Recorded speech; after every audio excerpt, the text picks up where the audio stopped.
as the seeking eye has been searching through time and space for the pieces necessary to restore the lost mother to the heart of the all, he has also been weaving the cosmic map of memory, of time, while others have been weaving the planetary grid to anchor in the codes from all of consciousness, of ancestral knowing, and of time and awakening. In this video, we're going to talk about why so many of us are called to do grid work, what my plan to work on the Sophia Grid in Oregon has to do with the planetary nodes already anchored and activated, and why it complements activations happening at the same time.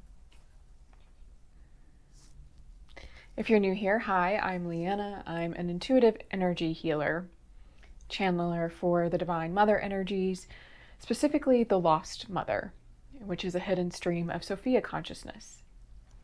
In this video, it's going to be connected to a lot of my recent videos about alchemical symbols, including Ouroboros, the cosmic womb, the womb of return, and to some of my remembered myths that I've been sharing, energy readings of the Temple of Isis, and how this has primed the field for today's video. I don't have a script for today's video as I usually do because for some reason it was more aligned for me to just talk, to just share, which I'll admit for this video makes me a little nervous because I'm going to link it to someone else who is very loved. And I've lightly mentioned him before in my other videos, but I haven't explicitly told you why. And today I am telling you why. So, as I mentioned Matias de Stefano and his work with the planetary grid, I do that not to criticize him, because I trust him to follow his path as it is meant for him. And everything that's mentioned is in complement, in closing, and unifying the field that he has already laid and anchored.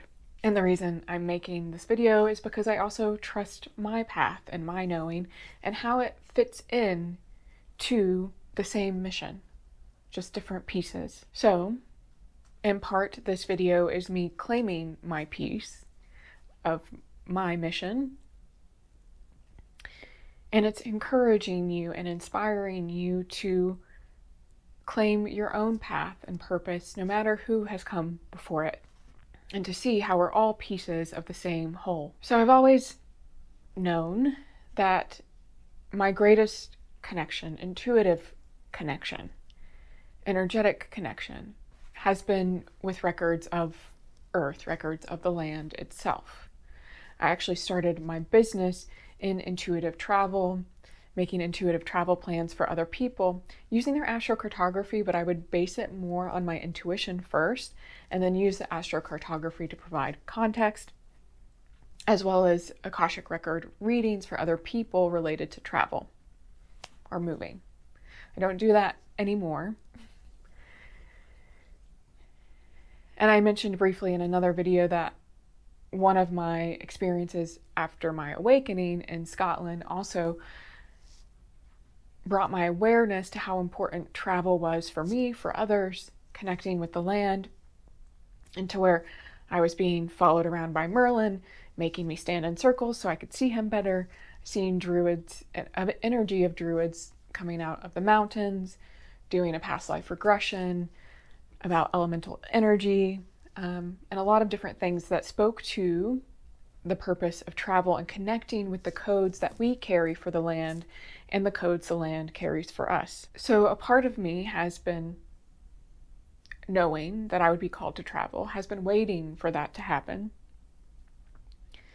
has been seeing different timelines of what that would look like, and knowing that it would come in the way that it was meant to, even if those timelines looked a bit differently than what I had seen. And I was always drawn to Matias de Stefano's work.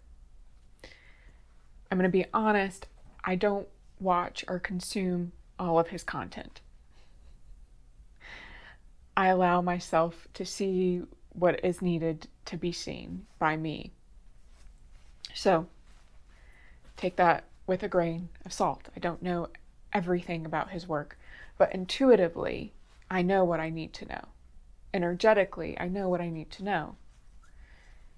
And I know that he's done a massive amount of work and brought a ton of awareness around anchoring in consciousness, anchoring in spirit, energy from the cosmos into the planetary grid. And I know that he talks about things in a way that align with what I'm going to share with you, that speak to the pieces that I have, but it never connects the dots fully, because that's not his role. It's not the purpose that he is meant to do solitarily on his path. And so when I speak about doing grid work, and maybe when you're being called to do grid work, it's not to anchor in energy on earth. So Matías talks about his mission with the planetary network. Again, don't consume all of his information. He talks about aligning mind with heart, and the bridge being the throat. Okay? That is the mind nexus. This is the mind-heart axis. And that is the piece that he carries alone. He is anchoring in frequencies from above to bring heaven on earth. And so he sees philosophy, I've heard him say this many times, he sees philosophy as lover of knowledge. He sees the throat as the bridge. Part of me feels he knows more than he's saying, but I'll never know. So what he does when he's working with the grid, when he's working with his I am path and the different pieces that he has, is he's repairing the mind-heart axis. And he is anchoring in the energies from the all on earth. So when he's been anchoring in through his work with spirit, soul, body, mind, body, spirit, however he says it, he is bringing the energies down. And when he's worked with the womb or the flower of life, the omega energy, what he's done is bring down half of the loop, half of the arc. And so in my recent video about the Ouroboros, if you notice how in my mind's eye, I see it as the figure 8. I don't see it as the circle. Some part of me intuitively knows that they were separated. Most people associate it with the circle instead of the infinity loop. So a part of me intuitively knows at some point, half of it was cut. The same way Osiris was cut into 14 pieces, the same way Isis' head was cut off. With the myth with Osiris and Isis, the death of Osiris, where she could not find his penis, his phallus. That is a separation of the mind from the body. The penis, the part that regenerates passively, is the energy of the body, or as so many say, the feminine energy. And I just say, it's the body, the divine body. It's just the divine body, okay? And Isis, her head was cut off. Her divine mind was cut off, separated from her body. So the body is the part that we forget about. We associate it with the heart. We associate the mother with the heart, but the mother is not the heart.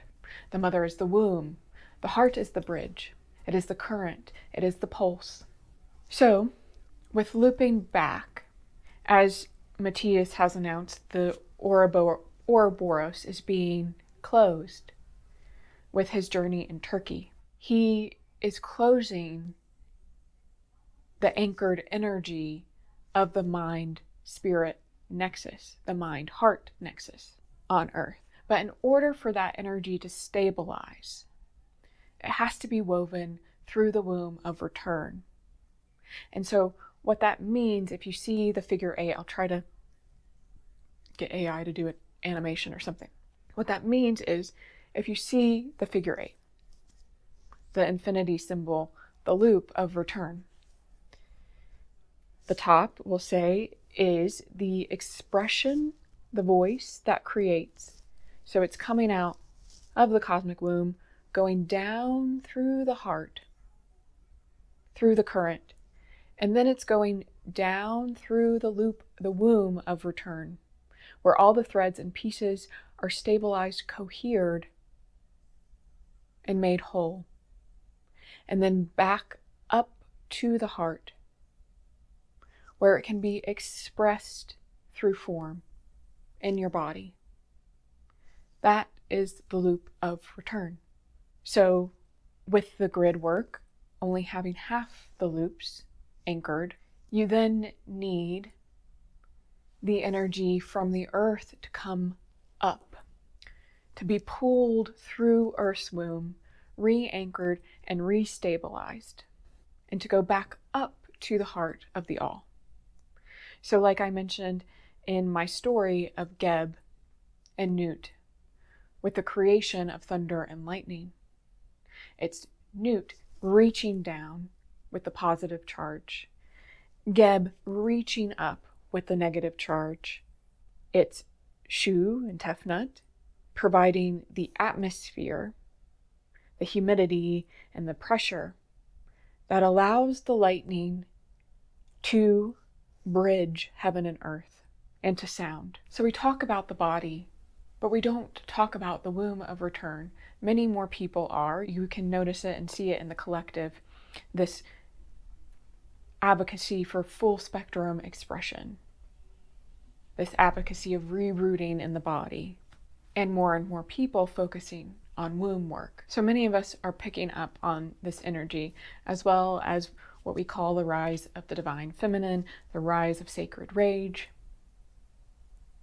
And the reason that is because the earth has rage.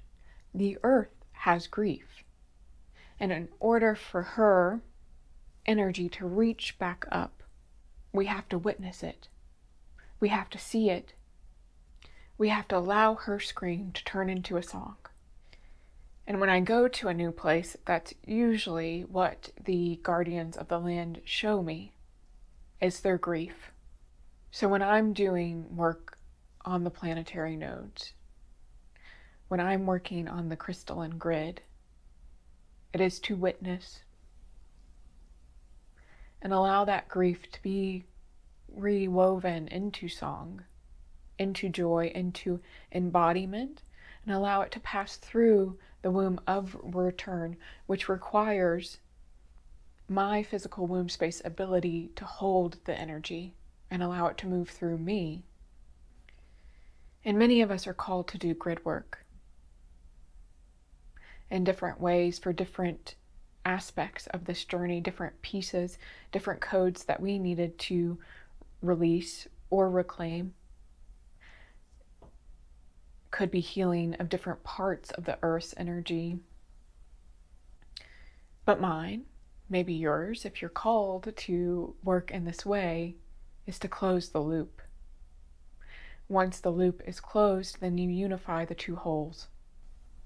So part of the reason I feel called to Oregon for the fall equinox, while Matías is in Turkey, is to start that loop of return, is to start reweaving the grid through the womb, witnessing her grief and allowing it to be resung. I still don't know how I'll get there, but I know it's the most important part of the wave, and that there will be a path to get there. And if not, I can just do it remotely like I have been. And maybe you're also being called to be in Oregon for the fall equinox, or at another node to weave the return. I'd love to hear it in the comments if you are. If you want to support my journey, there are links below to do so, whether that's through a service, through a donation, through a cup of coffee. And thank you so much for watching this and being a part of my journey. I'll see you next time.